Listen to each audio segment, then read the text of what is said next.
Good morning, good afternoon, good evening, wherever you may be.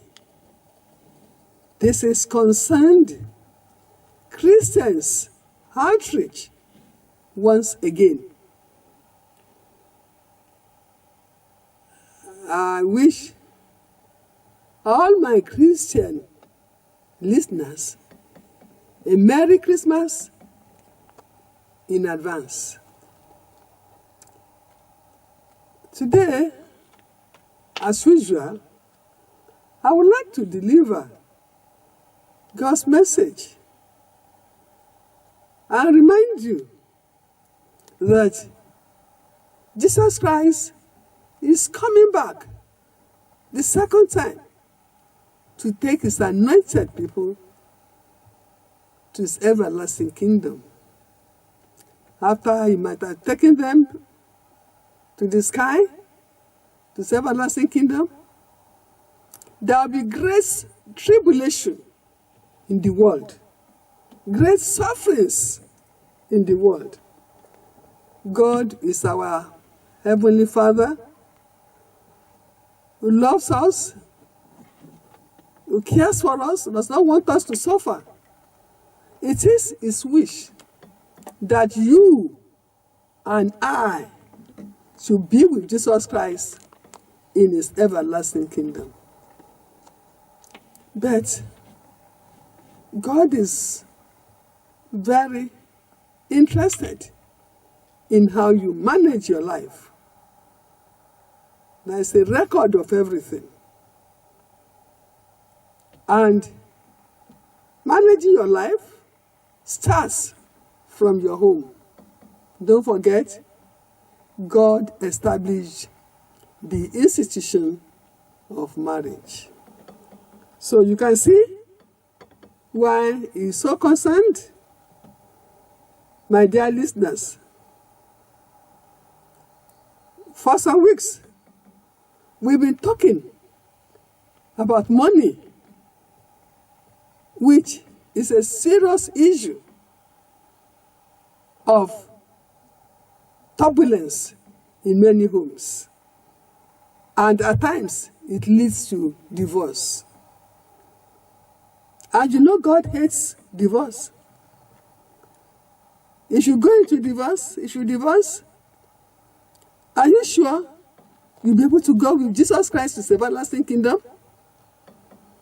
Now, my dear listeners, you and I, we want to struggle and see that anything that is going to prevent us from being with Jesus Christ in his kingdom, God should use all in his power to take it from us. We should refrain from doing it. And that is why we have spent so much time on talking on money issues. Last time, we addressed the newly married couples and those who are just going to get married as to how they should manage their finances so that it won't be a source of problem for them in their new homes. And under that, we discussed 4 different types of accounts that they can choose from. We talk about separate accounts. We talk about contributory accounts. We talk about sharing the family financial commitments.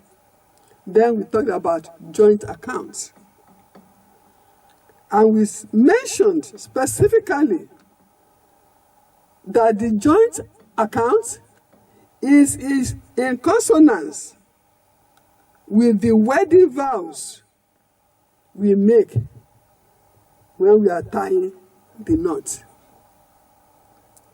Because with the joint account, as Christians, our belief is that whatever one owns belongs to both of them. Now, we find out some problems that may arise. We said, even from the wedding vows we make, like, all my worldly goods are endowed to you. Do we actually act on this vow? And are we really ready to give out what we worked for seriously? And the person you are even giving it out to, is he satisfied? So we want to look at the problems and the advantages of joint accounts. So joint account is one of the ways to make what you have belong to your spouse. It means that what each earns is put in a common pool which belongs to both of them. It invariably means expenditure for the family becomes the responsibilities of both of them, both the husband and the wife. What steps are you going to take to see that this joint account becomes possible? 1, both of you will decide and agree on the bank to use for opening the account. Both of you must agree. If there is any disagreement, you must settle it and agree that, all right, this is the bank both of us want. 2, both of you are going to be signatories to the account. To the account to be opened in their names. The account will be opened in the names of both the husband and the wife. And both of them will be signatories to that account. Or, on agreement, the right of operation can be given to either of them on behalf of both of them. They can agree. Say, all right, it's a joint account. You, husband, be managing the account. Or you, wife, be managing the account. Now, where right of operation is not given to either of them, this means that any of them can operate the account. Now, where either of them is authorized to run the account, both of them must sign the check before it is cashable. If the check is written in the name of the wife, the husband must sign, the wife must sign. Now, as rosy as this account system is, there are disadvantages.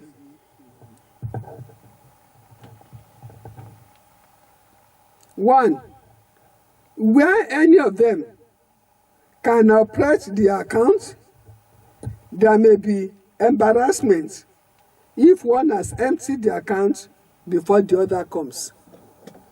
If it is that you can collect money from the account, I can collect the money from account. If I got there before you, it is possible that I collect most of the money there. And when you get there, you'll be disappointed that little or nothing is left in the accounts. Secondly, it is believed that since either of them has been given the authority to run the account, there is no need for co-signatory. This is a sign of lack of confidence. You know, if there are two signatories, you can say either one or two. So in that case, it is not necessary for the two of you to sign the check. they will take the signatory of just one of them. In conclusion, there are different ways of running this joint account.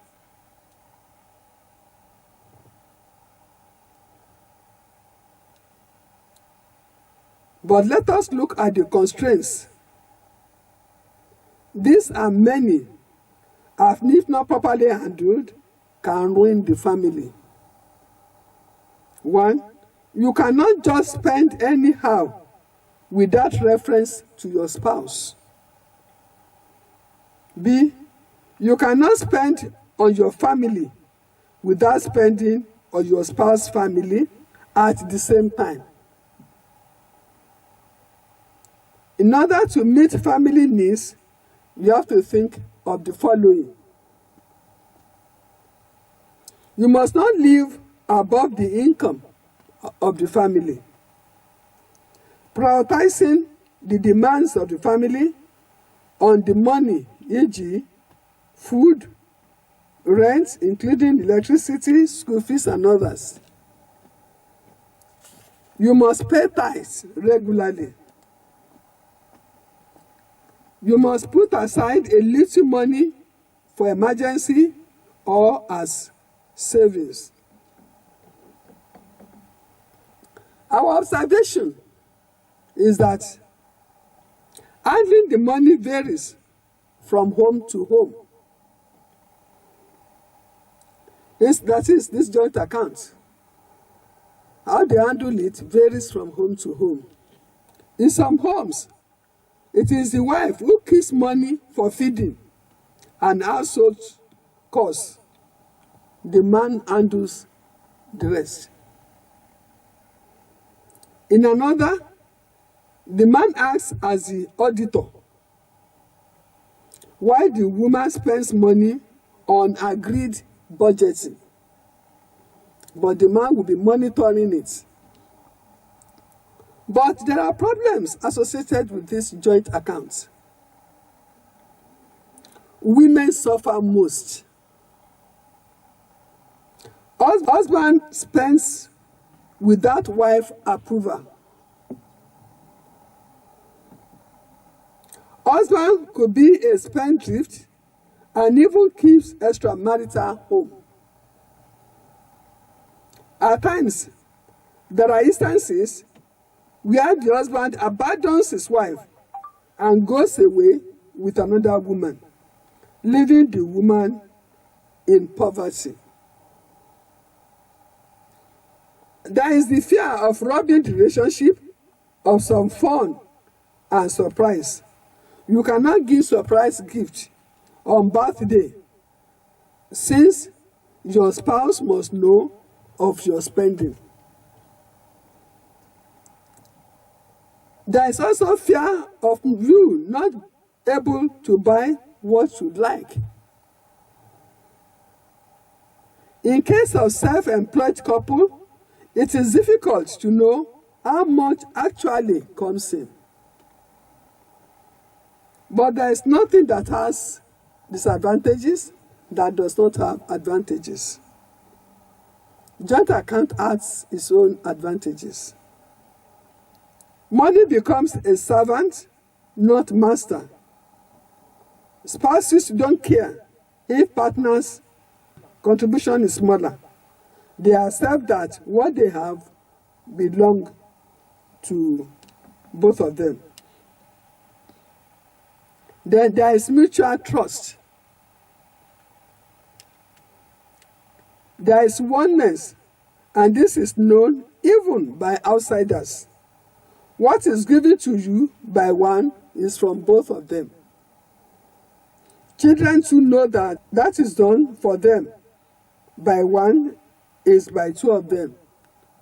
If one gives them money for exercise books, the children know that both the father and the mother give them that money. So it is a sign of good steward of God's provision. Money has no place for confusion in the family in this place. They both know the financial position of the family. It is consistent with the Christian faith as it is biblical, and following it wins God's approval of their relationship. So, my dear children, you have had it all. May God guide you in your choice. Meet you next time. Thank you.